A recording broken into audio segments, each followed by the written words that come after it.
ओम गम गणपते ही नमः। सिद्धि और बुद्धि के देव गणपति देव का सब जातकों के ऊपर इस नव वर्ष में आशीर्वाद बना हुआ रहे।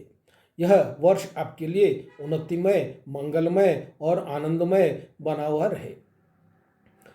2023 जनवरी 17 तारीख से शनिदेव ने 30 वर्ष की अपनी यात्रा पूर्ण करके अपने ही स्वयं त्रिकोण राशि कुंभ में 2.5 वर्षों के लिए अपना वापस निवास स्थान बनाया है। शनि का यह ट्रांजिट कुंभ राशि में आने के कारण कुछ राशियों के ऊपर शनि की 7.5 और ढैया प्रारंभ हो जाएगी। आज हम शनि की 7.5 के प्रभाव को और शनि की 7.5 यदि शुरू हुई है और उससे जातकों को राहत देने के लिए कुछ उपायों के बारे में हम बताने जा रहे हैं, ताकि यह राशियां आने वाले समय में सबके साथ में उन्नति हो, उनकी प्रगति हो, उनके ऊपर धन की वर्षा हो और किसी भी तरह का शनि महाराज का कोई भी कहर उनके ऊपर न हो। कुछ उपाय यह हम आपको अंत में बताने वाले हैं। मेहरबानी करके आप अपना यह वीडियो अंत तक जरूर देखें। मैं किशोर शर्मा आप ही के अपने चैनल सनातन पूजा में आप सबका हार्दिक अभिनंदन करता हूं। यदि आप इस चैनल पर नए हैं या इस वीडियो को पहली बार यदि आप देख रहे हैं तो आप हमारे इस वीडियो को लाइक करिए, शेयर करिए और सब्सक्राइब करिए। 17 जनवरी 2023 से शनि की 7.5 3 राशियों के ऊपर चल रही है। पहली राशि जो मकर राशि है उसका यह अंतिम चरण है। कुंभ राशि में द्वितीय चरण शुरू हुआ है और मीन राशि में शनि की 7.5 का पहला चरण चालू हुआ है। शनि की 7.5 में 3 फेज होते हैं। हर एक फेज 2.5 वर्ष का होता है।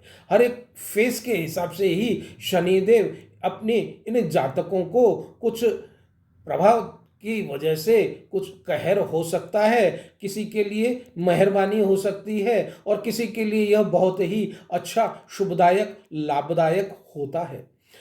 शनि जब कभी भी अपने मित्र राशि के साथ में बैठते हैं, उसके साथ में बैठने से वह उस जातक को अच्छे ही प्रभाव देते हैं और जातक के वारे न्यारे कर देते हैं। जातक जमीन से आसमान तक पहुंचा देते हैं और उन्हें धन की इतनी वर्षा होती है कि वह कभी भी कल्पना नहीं कर सकते हैं। यदि शनि अपनी शत्रु राशि में यदि साथ में उसके साथ में विराजमान हो जाए तो उस जातक के लिए फिर कुछ कष्ट होते हैं। शनि का कुछ रौद्र रूप उनको देखना पड़ता है।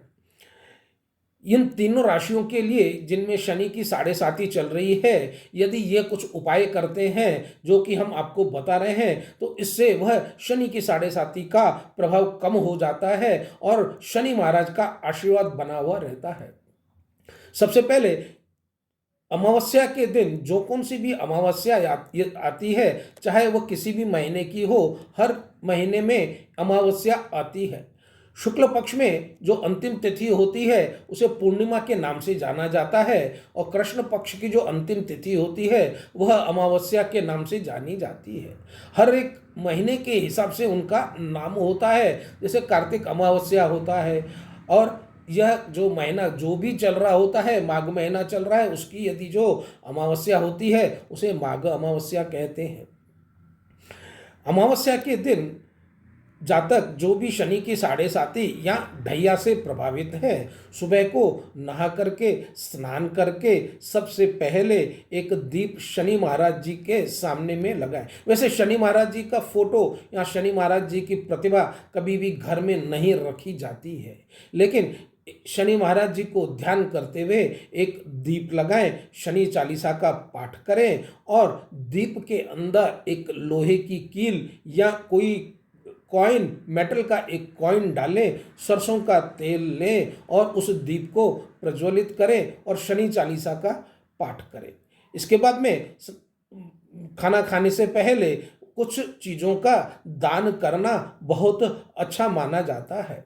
जिस तरह से कोई स्टील के बर्तन, काले रंग का कपड़ा, काले रंग की उड़द की दाल या काले रंग के वस्त्र या काले रंग के जूते किसी गरीब को दान में देना चाहिए। ये जाकर के किसी मंदिर में दान नहीं देना चाहिए। मंदिर में दान देने से ये आपका दान सार्थक नहीं होता है। ज़रूरतमंदों को यदि आप देते हैं तो शनि महाराज प्रसन्न होते हैं और उनका आशीर्वाद आपके ऊपर रहता है। दूसरा, अब शनिवार के दिन सुबह को स्नान करके हनुमान चालीसा का यदि पाठ करते हैं या सुंदरकांड का यदि पाठ करते हैं तो इससे भी शनि महाराज प्रसन्न होते हैं और शनि की साढ़े साती या ढैया के जातकों वालों को उसमें बहुत ही प्रभाव उनका कम हो जाता है।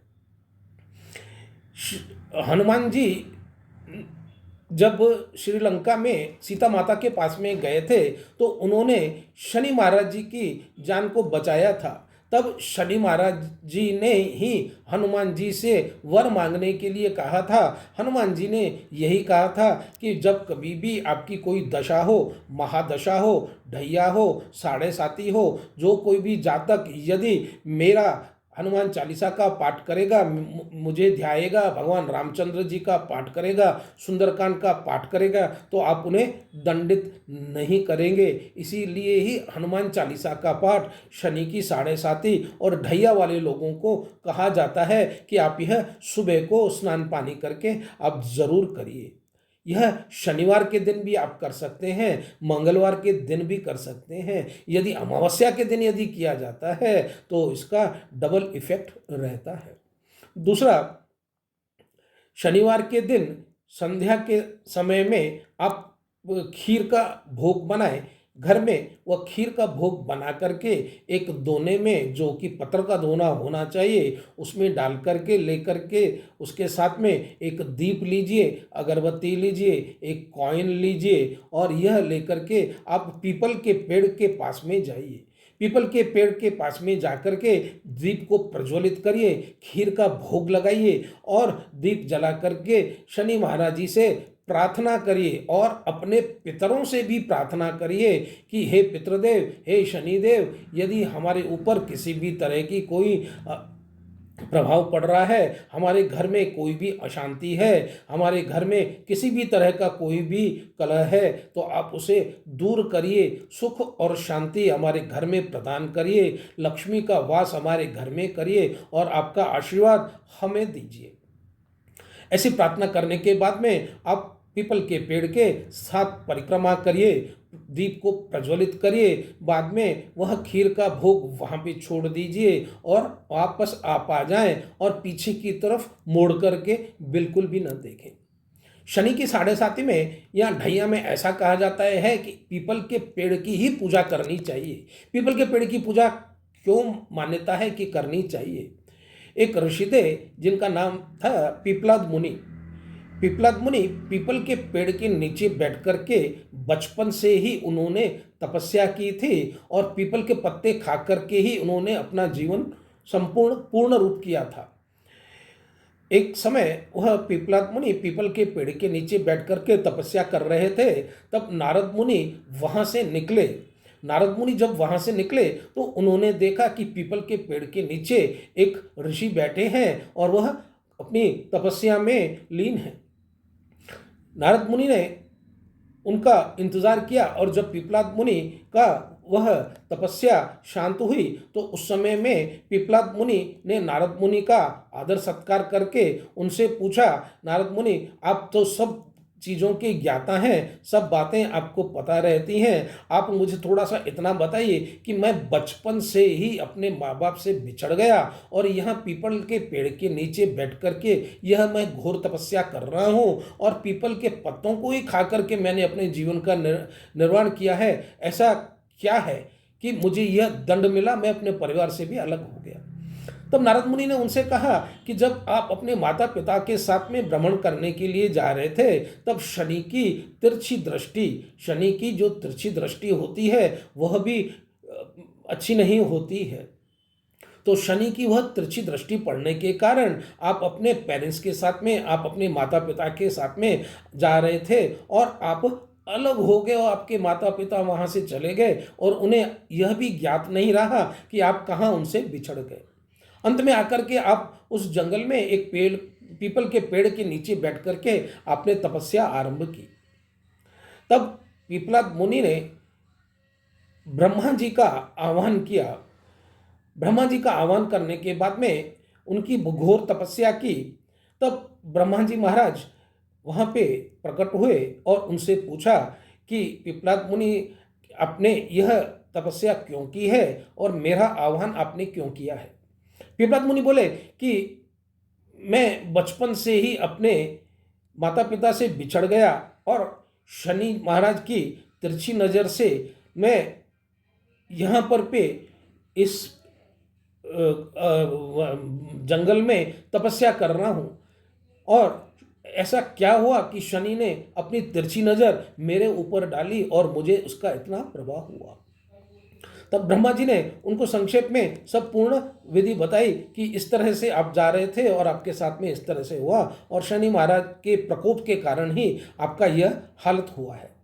तब उन्होंने ब्रह्मा जी से शनि के लिए एक दंड देने के लिए उनसे एक वरदान मांगा कि मैं भी शनि महाराज जी को दंड दूंगा।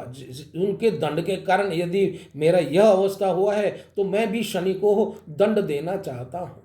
तो ब्रह्मा जी से इस तरह का आशीर्वाद लेकर के फिर वह शनि महाराज जी के खोज में निकल पड़े। जब शनि महाराज जी के खोज में वह जा रहे थे तो उन्होंने शनि महाराज जी को भी पीपल के पेड़ के ऊपर बैठा हुआ पाया। पीपल के ऊपर बैठे हुए शनि महाराज जी को देखने पर पिपलाद मुनि ने उन्हें भी अपने ऊपर की तरफ देखा तो शनि महाराज पेड़ के ऊपर विराजमान थे।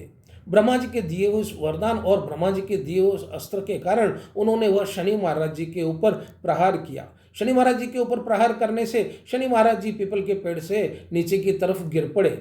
जब वो शनि महाराज जी नीचे के पेड़ से गिर पड़े तो शनि महाराज जी की दोनों टांगों के ऊपर प्रहार हुआ। तब से शनि महाराज जी पंगु होकर के रहते हैं। इसीलिए शनि महाराज जी की सब ग्रहों में सबसे धीरे चाल होती है और वो 30 साल में एक राशि से वापस भ्रमण करके सब राशियों से भ्रमण करके वापस उसी राशि में आने के लिए उनको 30 वर्ष लग जाते हैं। इसी तरह से अभी 17 जनवरी को 30 वर्ष कंप्लीट करके पूर्ण करके वह कुंभ राशि में स्वराशि में अभी आए हैं।